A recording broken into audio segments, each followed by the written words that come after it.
Hello, everybody, and welcome to another contractually obligated edition of 10 Minutes with Andrew Sean Greer. This week, our cocktail is maple syrup, shot of tequila, and White Claw.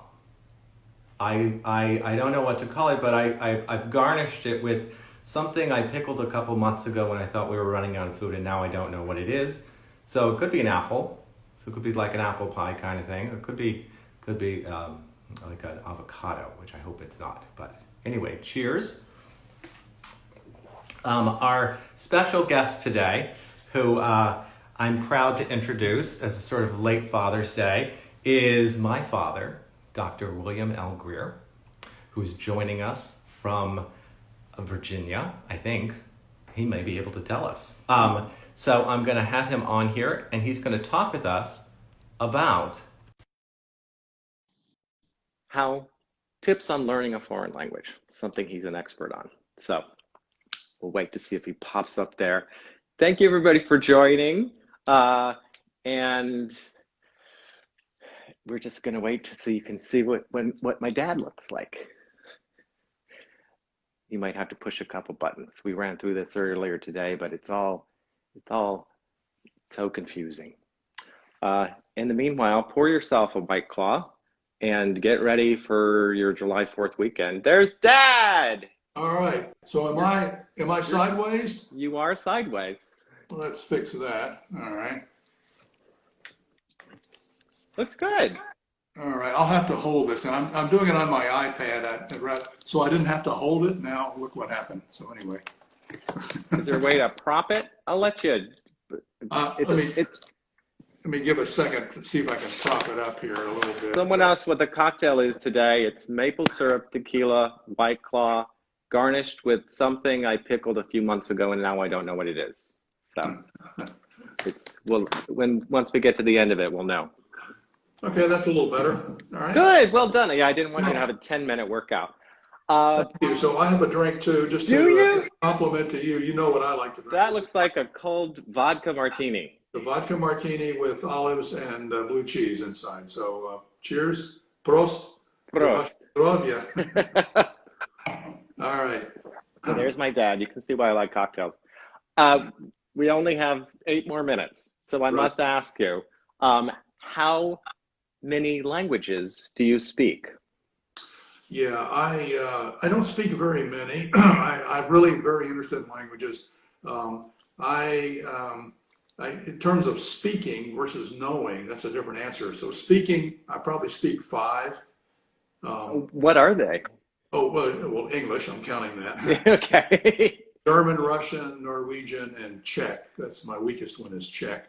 But I can understand a little bit of a bunch of other languages, and I can read probably 10 that I have studied. I've studied about 10 languages through the intermediate stage, although I haven't kept up with a lot of them, like Japanese as an example, where at one time I could speak and understand a little Japanese and read a little. That's really hard to read Japanese, and it's kanji, unlike English letters.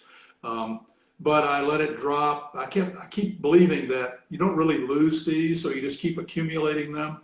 And when you get to be really old, and I'm not really old yet, I'm only 77. So when I'm in my 90s, I can then go back and then reflect on all of these languages, which is what really gives me pleasure, is thinking about them rather than being able to use them. What do you mean thinking about them? Well, I like to see the connectivity among the languages and the oddities, the eccentricities. For that reason, I don't like Esperanto. That's an artificial language, and to me, totally phony. I'm not interested in it. It doesn't reveal the character of the people who speak it.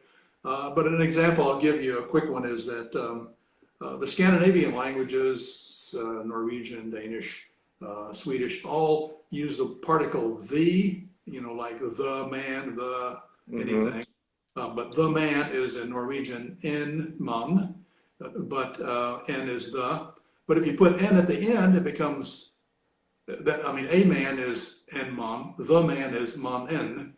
So they use this, all the Scandinavian languages use this, which is interesting in itself, but the Balkan languages, Romanian and Bulgarian, who have absolutely no connection with the Scandinavian languages, do the same thing. So to me, that's a fascinating fact that other people may find boring, but that's what motivates me to keep studying. You feel like it sort of connects you to the history of these people's travels Yeah, over somehow there could, millennia?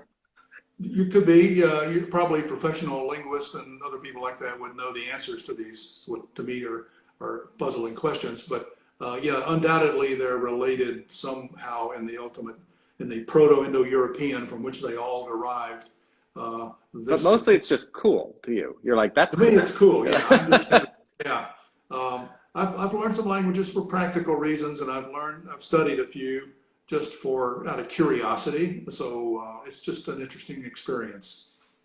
I you've told me before, but tell everyone else what the first language was you learned and how you picked it up. Yeah, the first language I came into contact with was German and Italian and Cantonese. And I was 11 years old, and my dad showed me his phrase books from World War II. He was he was in the Army Air Corps, and they issued these in case you got shot down over enemy territory. So he brought them back. He had never really had to use them, but I was fascinated. To me, they were like religious icons, which I cannot explain why. And then years later, I studied Latin when I was in high school. Where I went to high school, you had to have 2 years of Latin, and so I did. And I loved it, so I took a third year. And then I taught myself at the same time German and Russian while I was in high school. Out So of what? Out of phrase books or out of? no, these I actually bought books that were used in classrooms, but where I went to school in Kentucky, they didn't teach these classes. So I just discovered them somehow on a trip to Nashville in a bookstore. Bookstores sold language books. How did I know that? They didn't sell them where I grew up.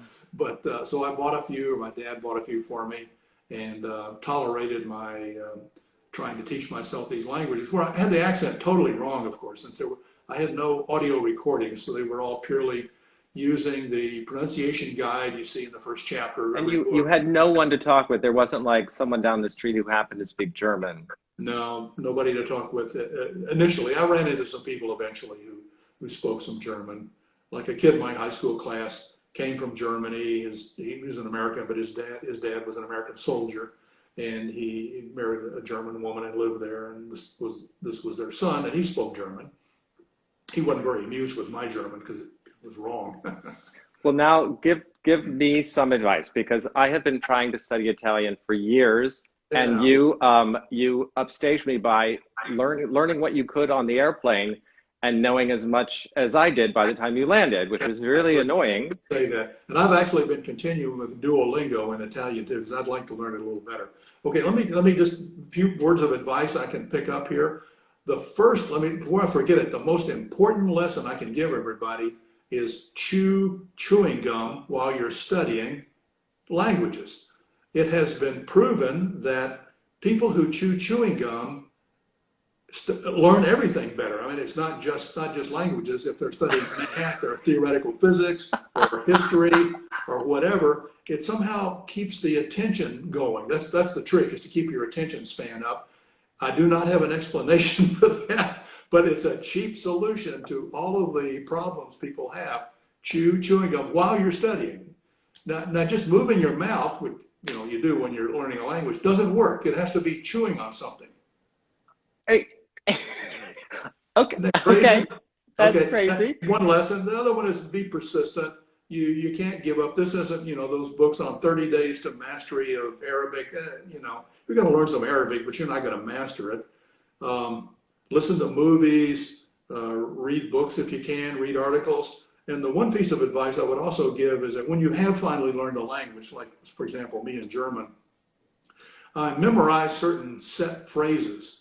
And other than just, hello, how are you? Where is the bathroom? These phrases were adult-like phrases. I would explain why I learned German in the first place. I was a chemist, American chemist, have to learn German, and I have to read the German literature. So I would say all that in German, but I had practiced it 100 times before at home. So it sounded very spontaneous, and it set a high level of expectation, maybe higher than I really wanted, but it let the other person know, this person knows German more than just, where's the bathroom, how are you? And do that. It's an easy thing to do. You can have a quiver of set phrases, which you then pull into the sentences as you need them. and you control when you bring them in, so you sound like you're really being fluent when in fact you're not, but it's a trick. I like that. I like to memorize in Italian mysterious phrases that I'll interrupt conversations and they'll be like, huh, isn't that, you know, I'll say like, you know, I used to own a horse, you know, Well, and then nothing more. And it's just like, wow, we must have so much more to say. And I don't that's right. That's what it implies. have anything else to say. Yeah. But you find that you've studied the Romance languages, the Romantic languages, as one of my friends calls them. But you started with what, Spanish, and then you learned some others. Yeah, did they what? Did it help that you had one to help learn the other? Yeah, absolutely. Sometimes I mix up my Spanish and Italian, obviously. And there's some words Enrico was pointing out in the comments that I cannot pronounce, like gioielliere, which means jeweler.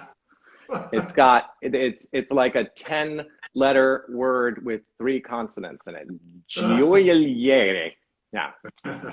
So I'll never be able to tell the police that the murderer was the gioielliere. Any other tip? We have one last minute. No, well, in the last minute, I'll just repeat again the chewing gum one. Yeah. So it may also generate some things in your mind, you know, your chemicals. And so some people think they can develop a pill that will actually, you know, give you dopamine, like runner's high and things like that, which you get from studying, which just keeps you interested. The trick is to stay interested.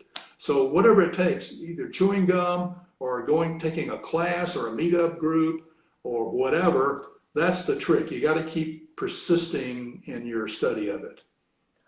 And I feel like you have helped a generation of people.